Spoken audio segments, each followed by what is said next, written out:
There are the most intimate relations between high levels of self-esteem on the one hand and success at work on the other hand.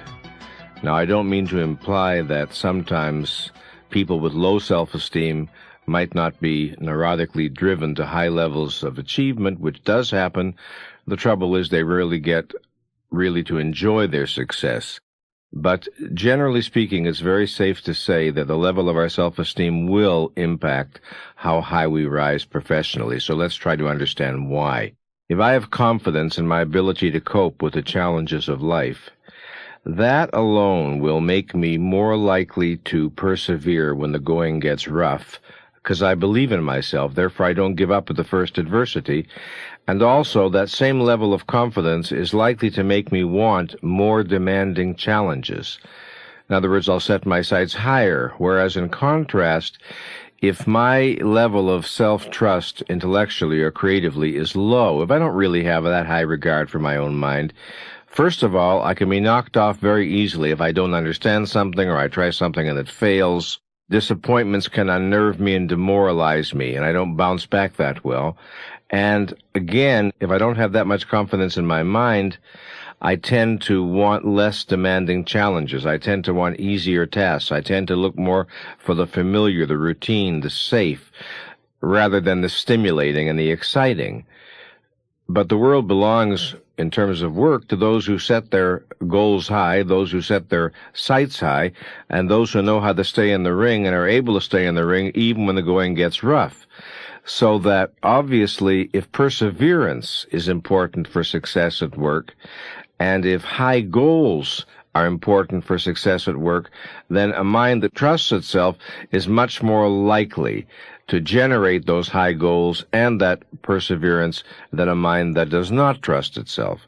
This, however, is only half of the story. A very interesting other half has to do with the other component of self-esteem, namely whether or not we feel deserving of happiness. A lot of people don't really. They don't really feel by their self-concept that it's appropriate for them to be really successful or to earn a lot of money or to earn whatever kind of rewards interest them. It doesn't fit their self-concept. So they do things that will have a negative effect on their growth. Maybe they're just about to get a promotion, and their anxiety begins to go up because they feel they don't deserve it. Then they do something stupid. So low self-esteem often is found with success anxiety. So if you have fear of success, then you're not going to be highly successful in your work. These are some of the clear ways in which the level of self-confidence and self-esteem impacts success at work. Generally speaking, some kind of work is very important for healthy self-esteem. We need to use our own powers. We need to use our abilities. We need to use our energies.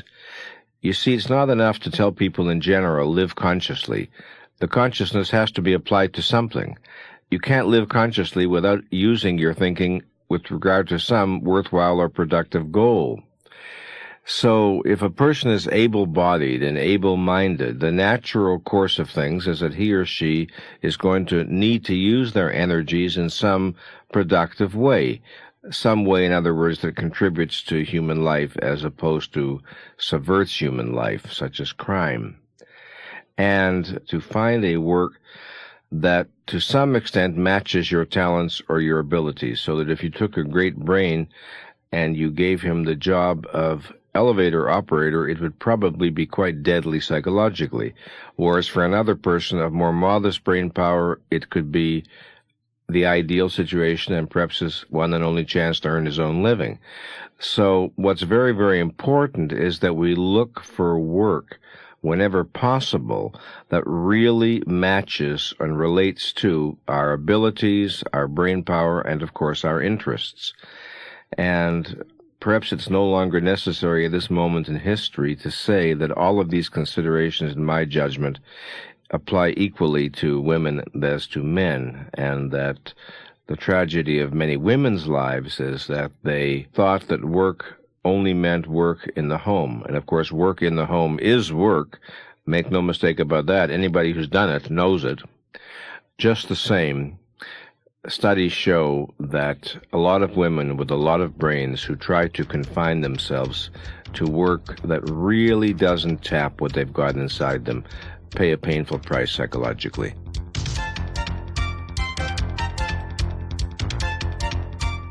I think that the more clearly we formulate our goals and the steps necessary to bring us to those goals, the more serenely comfortable we feel, the more control we feel of our own life.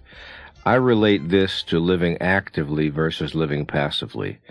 People who live passively wait for things to happen to them. They hope, they pray, they dream, but they don't ask themselves, if this is what I want, how do I get to there from here? I think that high self-esteem people have a far more active orientation toward life, which is manifest in setting goals, in setting long-range goals, and taking responsibility for figuring out how those goals are to be realized, so that if you were to do studies of the way that high self-esteem people and low self-esteem people operate, you would find a much more prevalent role for long-term goal planning and goal seeking among high self-esteem people. And there are great rewards for that, not only in terms of the greater likelihood that you're going to get what you want out of life and not die frustrated, but also along the way there's a greater sense of control, because your goals give you criteria by which to judge various life's possibilities, to decide, is this worth doing, or is it good for me to do this, or I better let this pass and not bother, because you have a standard. Whereas if you're just drifting from experience to experience, you can spend a lot of time wasted in absolutely trivial events, trivial relationships, and never really live the life that you had it in you as a possibility to live.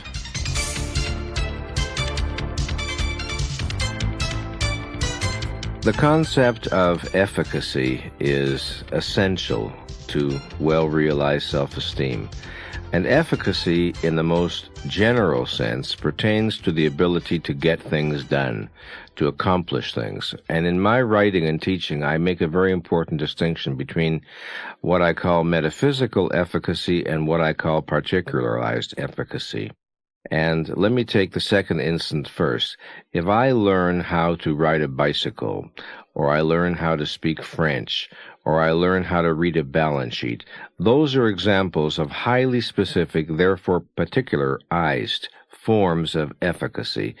And obviously, there is no way to be efficacious without the efficaciousness being manifest in concrete, tangible, particular skills that we acquire along the way, which allow us to manipulate certain features of reality appropriately and successfully.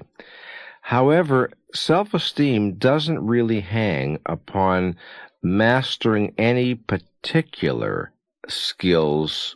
It's rather about what I call metaphysical efficacy. That means a mind that trusts itself in the more fundamental way. For example, you can have a person with a good level of self-esteem who thinks and feels, I trust my mind, I trust my intelligence, I feel comfortable to cope with that which life throws at me, and what I don't know but might need to learn, I am confident of my ability to learn when and as the need could arise. So we deal there with a far more fundamental level of the mind trusting itself, which doesn't mean that the mind feels equally fit or equally skillful placed into all endeavors. For example, my training and special skill lies in the area of psychology. So if you put me in a physics laboratory, I am not going to feel the same level of particularized efficacy that I might feel when I'm talking with a client who has come to consult me. However, my internal experience of metaphysical efficacy is exactly the same because it's not tied to particular talents. It's not tied to particular acquisitions of skills, but rather to my most essential belief in my own mind and my own ability to understand things.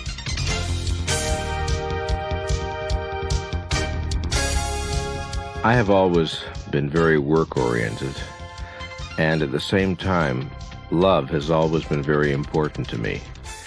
And all my life I've been aware that one of the great challenges is balancing the claims of work and the claims of love. And as a psychotherapist and marriage counselor, I know how tough this is for many people to accomplish. Because anything that you elect to give yourself to totally imposes terrific demands in terms of consciousness, time, and attention.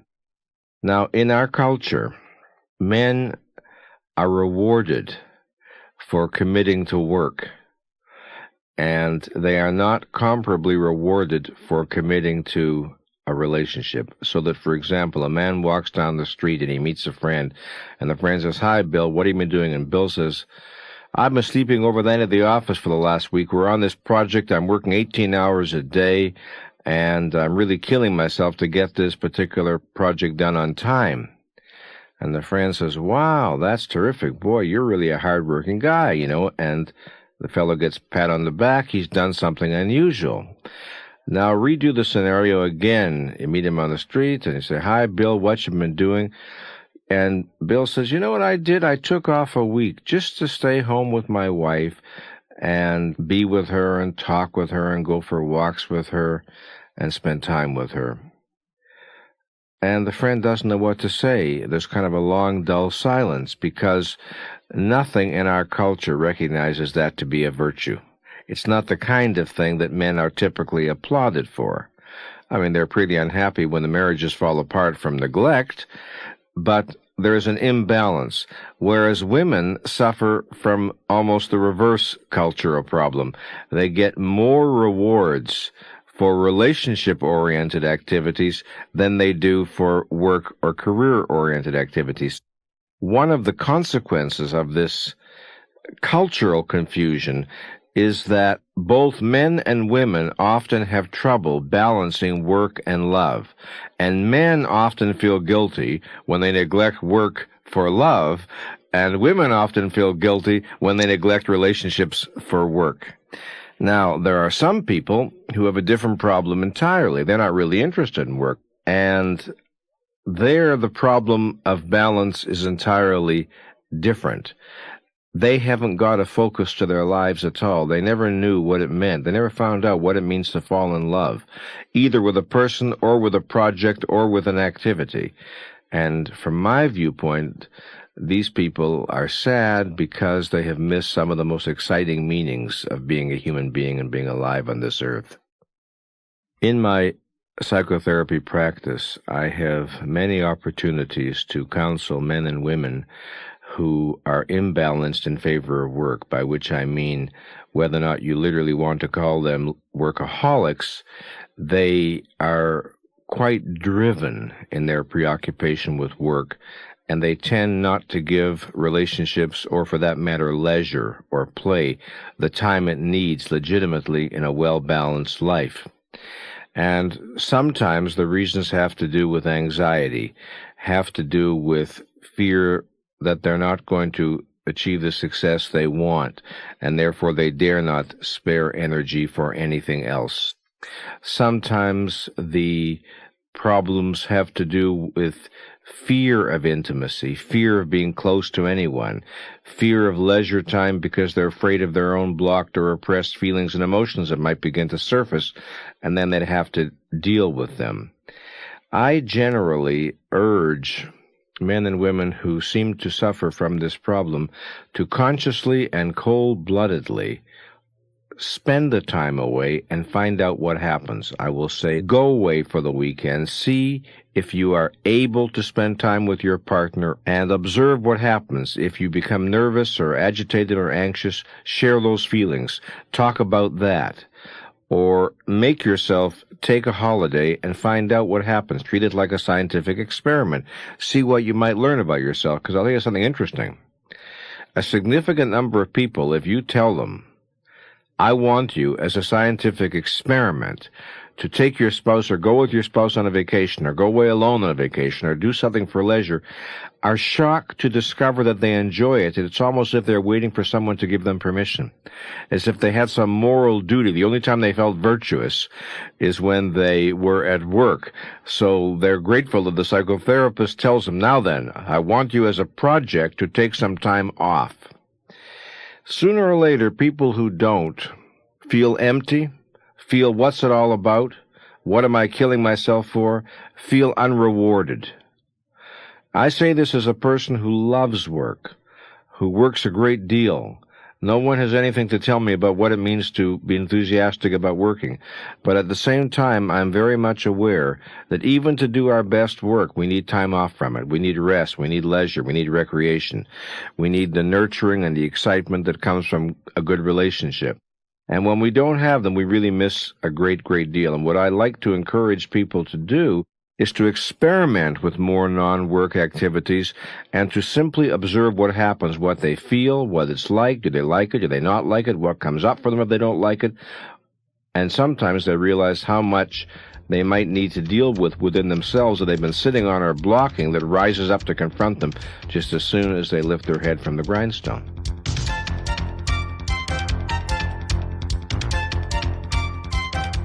With more and more women entering the marketplace these days, we're seeing a new form of the problem of balancing work and love in the context of marriage or intimate relationships.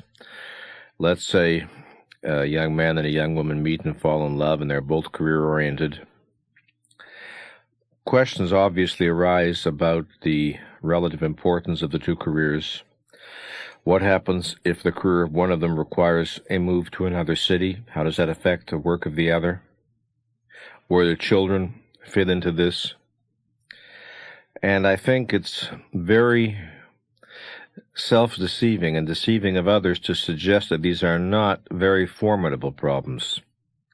There are not, in my judgment, easy answers or glib formulae that really address the pain that sometimes accompanies these decisions.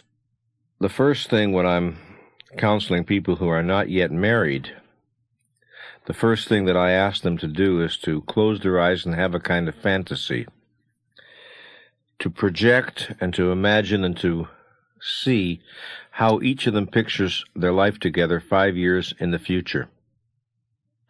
It's a very interesting fantasy because through it they often first begin to appreciate differences in values and goals that they were not aware of during dating or courtship.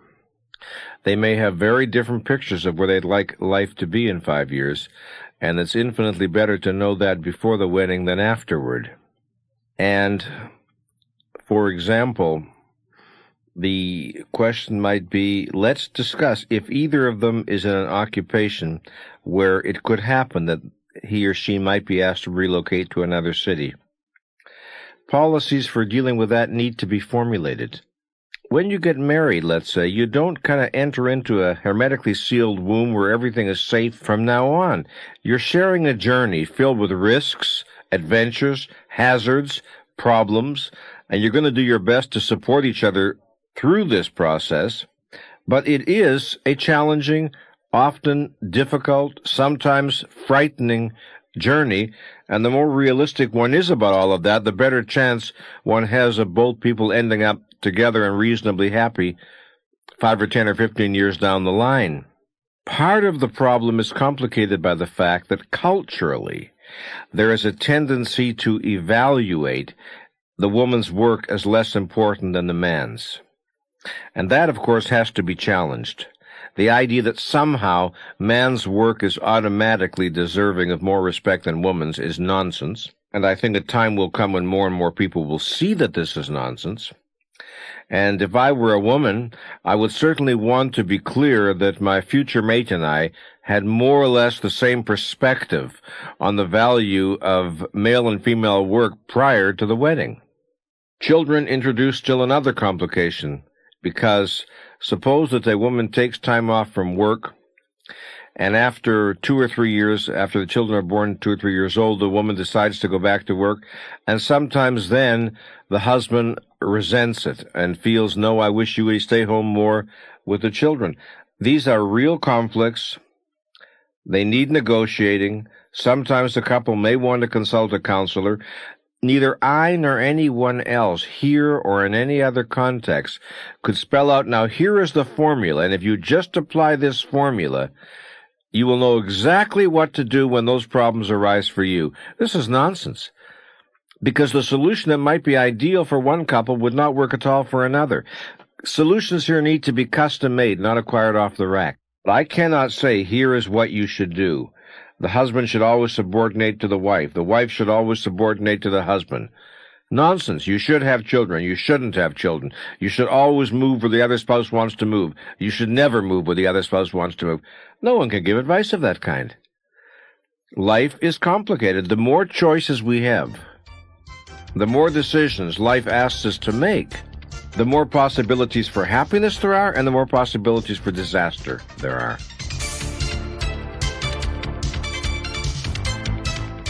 If you're interested in having healthy self-esteem that's stable, relatively indestructible, beware of identifying or over-identifying with your work. It's wonderful to love your work. It's a great mistake to tell yourself, I am my work. Because sometimes, for circumstances out of your control, you're unable to do your work. Maybe nobody will hire you for a while. Maybe your ideas are too unusual or too radical. Maybe the economy is in a depression. So it's wonderful to say, I'm a doctor, I'm a successful psychologist, I'm a successful singer. But suppose you're not. Suppose something goes wrong. Suppose you become ill. It's one thing to say, well, I'm unhappy because I can't work. It's another thing to say I have no worth because I lost my job. I remember many years ago reading a psychological study of what happens in one factory towns when the factory moves. And the couple goes through a temporary period of being through economic hard times. The men employed by the factory often acquire a lot of neurotic symptoms they never had before, and their wives, who now have a much more active role to play, lose a lot of neurotic symptoms they had before because they have now more to do and they have more outlets. That's tragic from the male side in that particular case, but from either side, whoever it hits. The whole trick is to love your work, to delight in it, but to realize that who you are is the internal force that allows you to do the work, and perhaps to do the work well, rather than the work itself or the title or the profession or the check that you get at the end of the month. Sometimes people remain in jobs they don't like because the money is good. And they feel bored on the job, they feel unchallenged on the job, they feel stale on the job. And a lot of times self-esteem suffers if they persist in doing this because it's not a genuine necessity. If it's a genuine economic necessity, self-esteem does not suffer because it's then an issue of reality. But a lot of the time it's inertia. It's fear of taking the leap. It's not taking the chance. It's living in first gear. And when we do that, we know we're not using ourselves. We know we're placing safety above life. We know we're placing security above growth. And that tends to demoralize, to make us like ourselves less. There is some feeling of self-betrayal, some feeling I've let myself down, some feeling I could have done more if only I had the courage to take the leap. Of course, sometimes the problem is complicated in this way. I'm thinking of couples who have children, where one or both feel trapped in jobs that really they don't like. And because there is a family, there is the need for the economic security of the job. It's only one reason why people should think very carefully about having children. There's wonderful rewards for having children. We all know what those rewards are. One of the dangers for some people is that you can reach a time in your life where you feel economically compelled to really inhibit your own growth possibilities and not to have the career that you otherwise might have had. If it were just you and your spouse and you're both able-bodied adults, you can take more chances and live more dangerously. If you have 2 or 3 children, you don't feel the same degree of freedom. And when a young couple are contemplating families, that's an issue they need to be aware of, because otherwise tragedy can and does result.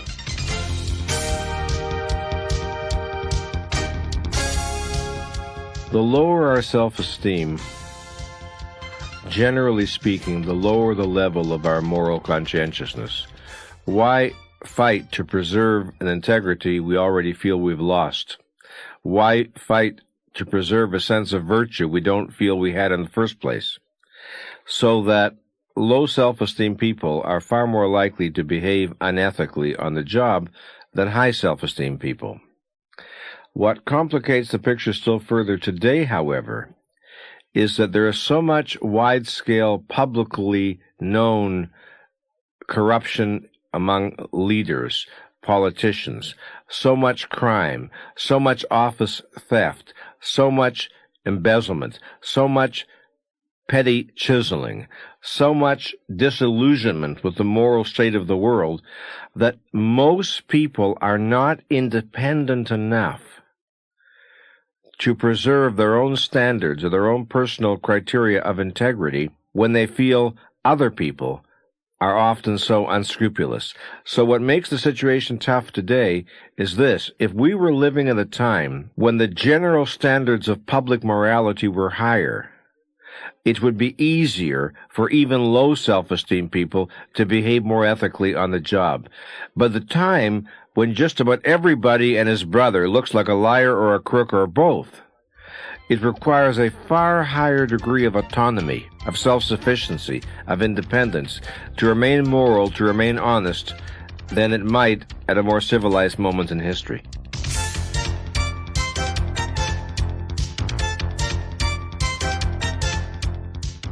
In an office or a place of business, when the person in charge of other people has low self-esteem, many different kinds of problems can arise.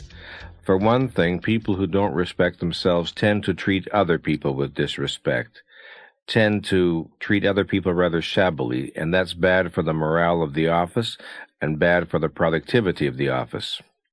People who have low self-esteem are often quick to blame others rather than look to themselves when things go wrong, again with unfortunate consequences for the job. People with low self-esteem are often very reluctant to admit when they make mistakes or to be honest about it. They try to pass the buck, as I've just said. They are often slow to reward ability because they feel threatened by it. They don't tend to want to reward ability or inspire the best in people because if the best rises, where will that leave them? A good leader in an office or a business setting who has healthy levels of self-esteem first can treat the staff with high levels of respect, which tends to inspire the best in people, can continually turn over as much decision-making as is appropriate to people, which again communicates trust. When you talk to people, when you deal with people on the premise that you expect the best from them, you tend to draw out the best. So you want to include them as much as you realistically can in the decision-making process. You want to encourage them to really understand the context of the work, because the better you understand that, the more likely you are to make a worthwhile contribution, rather than to rule by fear or urge a person to see only his or her narrow task and nothing beyond it. One of the most important characteristics of a good leader is what he or she draws out of other people in terms of talent, contribution, productivity, new ideas, and an upbeat attitude, an enthusiastic attitude, a trusting attitude, an attitude of we're in this together, let's cooperate to give it the best we can, inspires people, makes them feel part of a community in a good, healthy sense, which we legitimately would like to have in a work setting. And certainly the results show in terms of higher productivity, so that there is great congruence between that which entails treating people in a respectful and civilized way on the one hand, and that which shows up in profits on the other hand.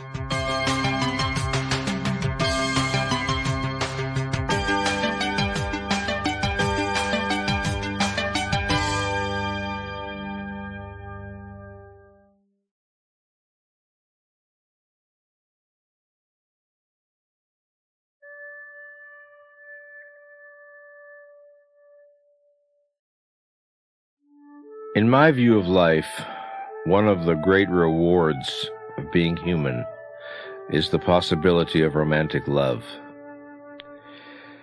Of course, to succeed in romantic love, healthy self-esteem is very important. But let me first explain what I mean by romantic love, because I have a very special definition which requires a bit of spelling out. When I speak of romantic love, I talk about an intense, spiritual, emotional, sexual attachment or connection between two people that reflects a high regard for the value of each other's person. Now, what I'd like you to notice is that each of the words or phrases there has a very important meaning packed inside it. One of the characteristics of romantic love is that the two people tend to feel a strong sense of affinity, the sense of a spiritual connection, the sense we look at life the same way. We feel some of the same things are important. We're soulmates. So there's that feeling of a real spiritual connection or a spiritual affinity, in the absence of which, whatever the relationship might be, it's not what I mean by romantic love. There is further an emotional connection, a strong emotional attachment, a reaching out, a longing to be emotionally involved with the other person. In the absence of that, whatever we're talking about, it wouldn't be romantic love. There is certainly a sexual connection, a desire for sexual interaction with the other person. Again, let's allow for normal fluctuations in feelings. One doesn't feel sexual desire toward a partner equally all of the time. But if there's not some significant feeling of a strong sexual attraction for the person, it could be some other kind of love, but it's not what I would mean by romantic love. Last but far from least, what do I mean when I talk about a high regard for the value of each other's person? I can hardly exaggerate the importance of admiration to romantic love, and certainly to successful romantic love. If two people are bound together by sex attraction mixed with mutual contempt, which happens all the time, I don't call that romantic love. One of the characteristics of romantic love is that the two people really esteem each other. They really think each other is terrific. They admire that person. And over the long haul of a relationship or a marriage, you may be sure nothing is more important than two people respecting each other, because a relationship can weather a lot of storms, can handle a lot of adversity if the people admire each other, but if they don't, it can be knocked off by relative trivia, and that too, alas, happens all the time. Sometimes in therapy, when I'm discussing this issue with a client, and the client is saying how much he or she loves the partner, I will say, fine, now, do you like your partner? And there's a long, dull thud of silence, an embarrassed silence, and they realize sometimes, no, I don't. So what they're calling love is really some kind of maybe very dubious, I hesitate to say an erotic, bonding or attachment, but what gives it all away is the fact they look into their hearts and they say, do I really like this person? No. Another interesting question, another aspect of the same thing, which I find very interesting to ask, for example, a man, if you were a woman, is she the kind of woman you think you might like to be? Or to a woman, if you were a man, is he the kind of man that you feel you might like to be? If the answer is an enthusiastic yes, that is about the most hopeful, positive thing you could ever hear for the likely success of a relationship. If the answer is a vigorous no, that's very bad news for a relationship. You look at people who are really happily in love and manage to be happily in love over long periods of time. You watch their eyes when they look at each other, and you will see an admiration and a feeling that is, we say, that's my kind of man, that's my kind of woman. The idea that if I were a man or if I were a woman, that is the kind I would sort of like to be. Now, if all this makes sense, probably it's clear why I said at the outset that successful romantic love requires a reasonably good level of self-esteem. But now let me elaborate on why I say that, because it's absolutely central. If I feel lovable to myself, I don't find it an incomprehensible miracle that you might love me. But if, in contrast, I feel essentially unlovable to myself, you can stand on your head to make me believe that you love me, and I'll always want more reassurance, and I'll never really quite believe it. I'll never quite be able to accept it. We've all heard the saying that in order to love another person, we must first love ourselves. This is completely true. It's only half of the story, however. The other half is, in order to love another person successfully, in order rather to believe that the other person loves us, we have to love ourselves. We have to feel lovable. We have to feel that we are deserving of love so that we can accept it with grace and ease as something natural and not as some highly suspicious miracle that can vanish at any moment. Again, if I have good self-esteem, if I'm self-respecting, I'm likely to treat you with respect and to treat you well, which of course will nurture the relationship. If in contrast, I don't have good self-esteem, I am very likely to feel, since I don't deserve anything good, I'm very likely to pick somebody who's not going to treat me that well. And when they treat me badly, part of me is going to feel, but of course, this is natural. This is all I deserve. What else is there to expect? One can say even more. You know, we human beings live by self-fulfilling prophecies. If I don't have good self-esteem, if I feel I'm not lovable, nobody could really love me. But all that semi-unconscious, let's say. Consciously, I say, sure, I deserve love. Sure, I want love. So I meet somebody and I fall in love and we're happy together. But inside, after a while, a little voice says, hey, something is wrong. This is not meant to be. This is not my story. My anxiety begins to go up. I begin to feel disoriented because I know it's not my destiny to be happy and loved. Now, I know right now it looks like you really love me and it looks like we're really happy, but I know this is a mistake. And I know it's not going to last. And I'm tired of enduring the anxiety of waiting for something to go wrong. So I will now proceed to do something to make it to go wrong. I will start becoming hypercritical or jealous or mysteriously depressed or remote or withdrawn or start chasing after other women or do God knows what. But the point is, I will find some way to turn you off or drive you away so I can start singing alone again naturally. Life is just the way I always knew it would be, because, you know, human beings, if we have a choice between being right or being happy, we love to say, I'd rather be right than happy. So if I know my story is not to be happy, but to be miserable and alone, I will bring that about. I will engineer it. I will turn you off. Or if for some reason you are so persistent and you keep saying, well, I don't care what you do, you lunatic, I love you, I'm going to hang in there, whatever, and I cannot drive you away, next best thing is I can make us both very, very miserable. So we can struggle for love, we can dream of love, we can read books on psychology, we can go to a marriage counselor. But meanwhile, right now, thank God we're miserable. Why do I say thank God? Because reality is in alignment with my view of the way things really are. I know it's not my destiny to be happy. I know I don't deserve to be happy. I know nobody can really love me. I know life's not going to go right for me. And see, it isn't going right. And I'm completely blind that I have orchestrated and engineered my own defeat. And so these are some of the reasons of why healthy self-esteem is essential for success at romantic love.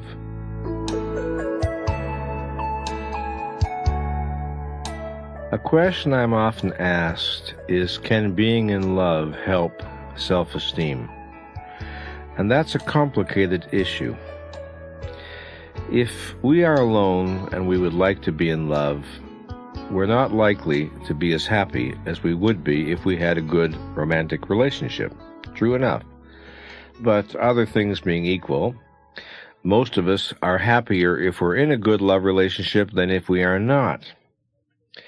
The tragedy of many people's lives is that they imagine that if somebody else loves them, that will make them feel lovable to themselves, and it doesn't work. First of all, because poor self-esteem people tend to fall for and to attract other low self-esteem people, and then they create a nightmare together, sometimes called marriage. But beyond that, if you don't feel lovable to yourself, somebody else telling you they love you never feels fully convincing, never gets all the way in. You sabotage, as I was saying a few minutes earlier. You do things to undermine it. However, let's suppose you've got a reasonably decent self-esteem, and you're just lonely. And now you meet somebody, and you have the presence of mind to fall for somebody who's got a pretty good level of self-esteem too. Then, through the love, through the opportunity to nurture this other person, to be loving to this other person, to receive love from this other person, more of yourself begins to blossom. You feel more alive. You start to act in new ways. You can confirm self-esteem, you can nurture self-esteem, you can enrich self-esteem, you can flower as a person, but you can't create a self-esteem, the essence of which was not there in the first place. So what it can do is make a person with a gift for happiness happier. It can make a person with the essence of self-esteem more evolved, more developed, more fulfilled. But somebody else's love cannot pinch hit for your love for yourself. And that's what people need to understand. When we love another person, some degree of intimate participation in that person's life, and certainly a concern with that person's needs and welfare, is very natural, healthy, normal, and desirable. Some people carry this impulse to excess. And statistically, I would guess that women do so more frequently than men, because women are socialized more to think in terms of relationships as creating the primary meaning of their life. Although I've seen men make this error as well, and generally speaking, it seems to come out of a certain kind of insecurity, out of some deficit of self-esteem, out of some feeling that through you I will achieve identity. Through you my life will have meaning. By myself I am nothing, or close to nothing. Only in connection with you might I acquire some meaningful sense of identity. Probably this is the commonest reason. However, I can think of situations where A and B fall in love, A and B get married. Even if both work, only one of them, let's say A, has a real passion for the life of the work, of the career. B has a pleasant job, but there's not a same degree of passion. Therefore, B might be more emotionally involved in A's work than vice versa. I wouldn't call that pathological or dangerous. That might be totally appropriate for them and comfortable for both of them. So you might say that in some ways B immerses her or himself more in A or in A's work than vice versa, but that would not necessarily be harmful in any way. It's only harmful under this circumstance: when the person who's doing the immersion is neglectful of true and genuine needs of the self, true and genuine needs for more independence or autonomy or self-actualization. If it's you at the expense of me, I don't think that's healthy for the individuals or the relationship.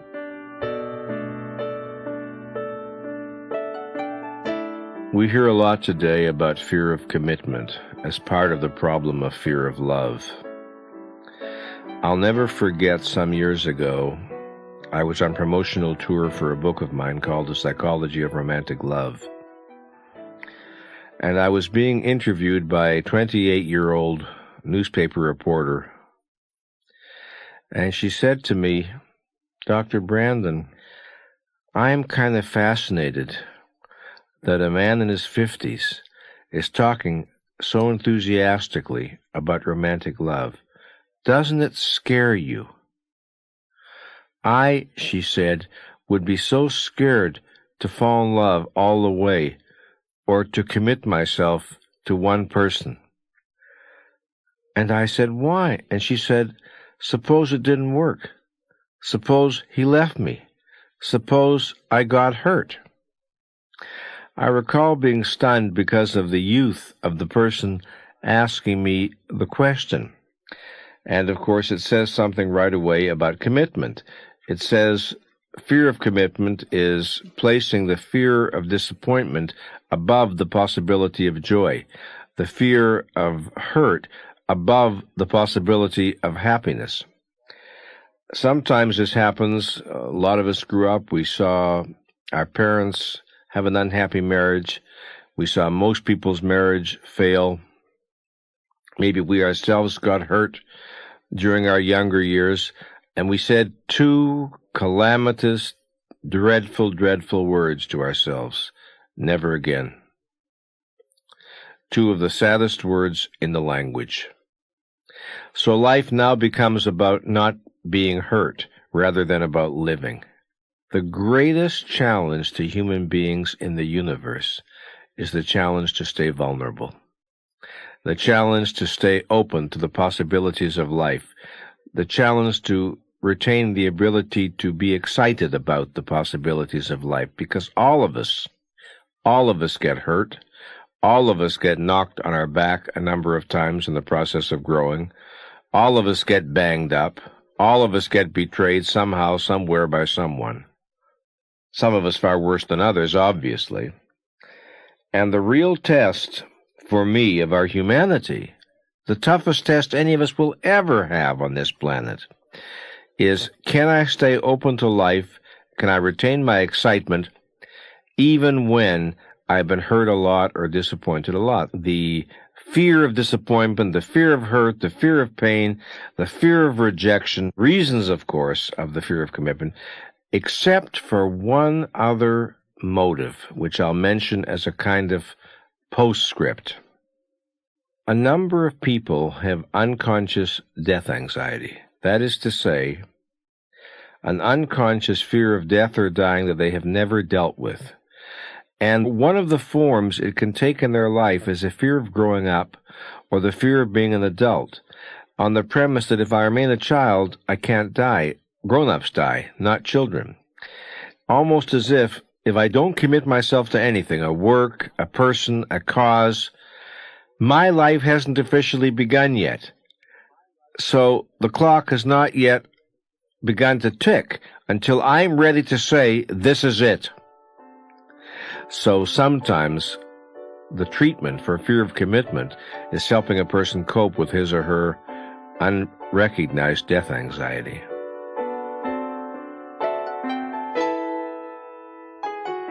A few years ago, a niece of mine in New York City got married.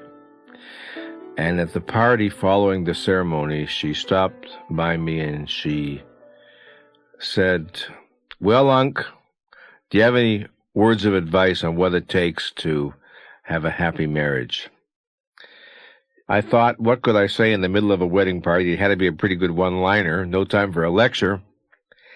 And what I said was, well, maybe the most important thing for the success of a happy marriage is the courage to stay in the ring during a confrontation or an argument when you're really scared and you don't know how this conversation is going to end, and you don't know whether you can solve this or not, or where this might be leading to. Because what we typically do in relationships when we're hurt or scared is we withdraw, we shut down, or we lash out blindly and disown how much we love the other person, almost protecting ourselves in advance against an anticipated hurt, after which we proceed to behave in rather stupid ways that can really destroy the relationship. So this goes back to what I said about the courage to remain vulnerable, doesn't it? Can I stay open to you even if right now I'm angry as hell at you? Can I remain open even if I'm really scared maybe you're going to fall in love with somebody else? Maybe we're not going to solve this. Can I stay open even when I'm badly hurt by something you've done? Can I stay connected with how much I love you even at the same time that I'm angry or hurt or scared or whatever the case may be?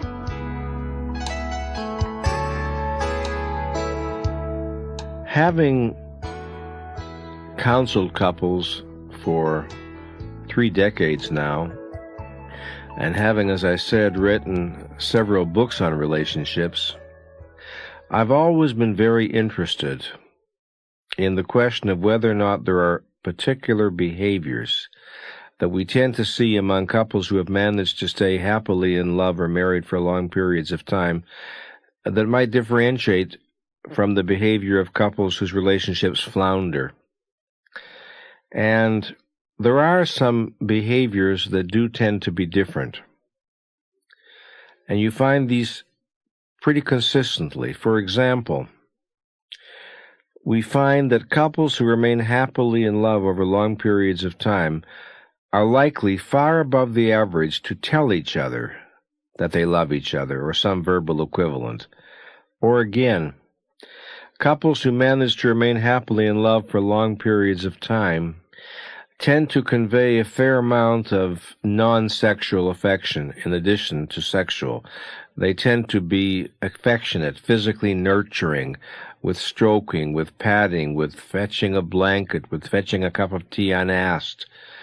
Couples who are happily in love tend to attach a significant degree of importance to the sexual aspect of the relationship, and that's not so much an issue of frequency, which varies a great deal among happy couples, as it has to do with the importance that they invest the act with. That old-fashioned phrase, "with my body I thee worship," is a phrase that has emotional meaning for them. And that might be true whether they make love 5 times a week or 5 times a month, do you see? They tend to be a strong emotional support system for each other, again, far more so than the average. They tend to say it differently, to be each other's best friend, to know that if something is wrong, I can talk to you, you can talk to me, I'll be there for you, you'll be there for me. Another very important behavior that you find among couples who have been happily married for a long time, the relationship has a very high priority in terms of time. They create time to be alone together. They don't let work or social relationships or family obligations swallow them up. They spend a lot of time by themselves just doing things together, having fun, talking, walking, whatever they like to do. I remember once I was at a university, Northwestern University in Chicago, giving a lecture on romantic love, and I was talking about the importance of leisure, of time together for the success of relationships. And after the lecture was over, a young couple came over to me, very enthusiastic about the talk. And they described themselves very much in love, which they looked like they were. But the man said to me, "You know, Dr. Brandon, I really like what you had to say, but one thing puzzled me. How do you have time to spend alone with your partner?" I said, "What is your occupation?" And he says, "I'm a lawyer." And I said, "You love your wife?" He says, "I'm crazy about her." I said, "You know, only one thing puzzles me. Given how much you love your wife, how do you have time to maintain a law practice?" And he looked at me with his jaw dropping and quite nonplussed. And I said, "That's a bewildering question, isn't it? That question makes no sense. I mean, that's idiotic. You have to make time for your law practice, don't you? Because that's important. Therefore, it would never occur to you to say, how can I have time for my law practice given how much I love my wife?" I said, "Well, when you're willing to treat the relationship as important as you treat your law practice, you won't ask me how I find time. You'll know how." So, one of the characteristics of couples who remain happily in love for long periods of time is they understand it's now or never. They participate in much higher levels of mutual self-disclosure than the average couple does. They share more of their internal feelings, internal life, internal processes, and they're interested in each other's thoughts and feelings and processes. What'd you do today? How'd you feel about it? What are you feeling right now? They like to share their whole internal world much more with each other. The average couple is oblivious to what's going on inside each other. Therefore, they shouldn't be surprised when the relationship does not end up happily. Trouble is, romantic love gets a bad rap, most unfairly, for people's irresponsibility toward love. People think that, well, all I have to do is find you and I love you and everything will be automatically terrific. That's not how it works. You need a very high level of consciousness to succeed in romantic love in exactly the same way that you need a high level of consciousness to succeed in your career. The problem is, people understand this about careers. They don't understand it too often about romantic love.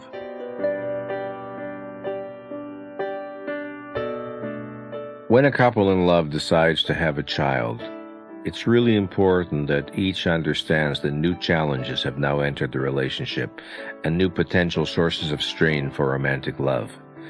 Children, needless to say, can be a wonderful source of pleasure, excitement, reward, fulfillment. It's also true that they are time-consuming. They are sources of irritability, tension, strain, fatigue, financial drain. And a couple has to join ranks, as it were, against the problems that can sometimes attend the arrival of children in terms of new stresses on the relationship. Sometimes the father gets to feel jealous because mother now divides her attention. She's no longer just a wife, she's now a mother. I remember many years ago seeing an old Tarzan film. Tarzan Finds a Son, I think it was called. When they find this baby in the jungle that Tarzan and Jane adopt. And Jane gets all excited with this little infant. And she notices that Tarzan is feeling just a little bit jealous because her attention is now divided. And she does something very skillful. She makes herself busy with something else, and she asks Tarzan to do something for and with the baby, to look after the baby. In other words, she enlists him in participating in taking care of the baby so that it becomes their project and not her project. And it's all done very, very simply and very, very skillfully, but it really does illuminate something interesting about what an intelligent couple needs to be aware of. They really have to be partners, because otherwise it becomes a division between them rather than a new uniting force between them. I believe that we need to be first husband and wife, second father and mother. And if we reverse that priority and start thinking of ourselves first as father and mother, the marriage and the love suffer. I don't think it's good for the couple. I don't think it's good for the child. There's an interesting paradox to romantic love. Only when and if we're comfortable with our aloneness can we really be able, fully, happily, consummately, to participate in romantic love.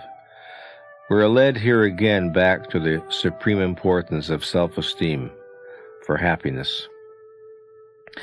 Because one of the things that self-esteem asks of us is that we take responsibility for our own existence, which is a way of saying that we recognize in what ultimate sense we all are alone. And where would love be if it were different? The whole excitement of love, the whole thrill of connecting with another person, the whole wonder of falling in love takes its charge from the fact that we are ultimately alone. That's what makes it such an exciting miracle when we do fall in love and it works.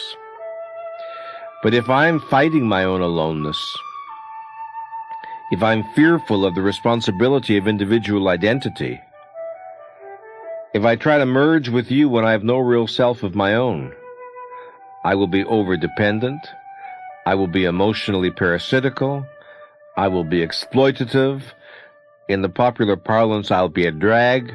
The greatest relationships are created from two strong individuals who really enjoy themselves and enjoy being alive, and then they share this energy, this liveliness, and this excitement.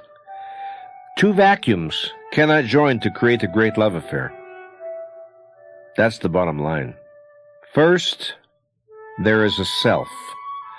Then, the exquisite experience of oneself encountering another. But first, you must have a self. First, you must be an entity. First, you must be you. Then you find someone enough like you for love to work.